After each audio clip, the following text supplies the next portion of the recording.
Hey, so I know a lot of people are always looking for ways to make extra money, right? So I give a bunch of tips on here about how to do that. However, I'm going to take a tip from Gary Vee today, and this is truly one of the easiest ways for you to earn extra money if you're looking to do that. Start selling stuff that you have laying around your house or apartment or wherever you live. We might not think we do, but everybody has stuff they can sell, or you can go to garage sales or flea markets and find some gems. So for instance, I made this video because right now I am selling my son's old college apparel that he doesn't use anymore. And that's a big seller, right? College stuff.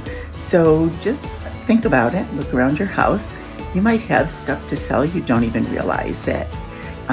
Some good places to sell these things are Facebook Marketplace. OfferUp is a great app, and I just got on Poshmark not too long ago, and I've been having a lot of success on there. So it doesn't have to cost you a lot. If you need to earn extra money, there are ways to do it. I do donate a bunch of stuff to our local VBA also. I totally believe in donating and helping charities out and helping others. I do that. But this is a good way to earn extra money when you do have things that are maybe a little bit more valuable and you need to make it a little bit of extra income. So hope this helps, and hope you guys are having a great day.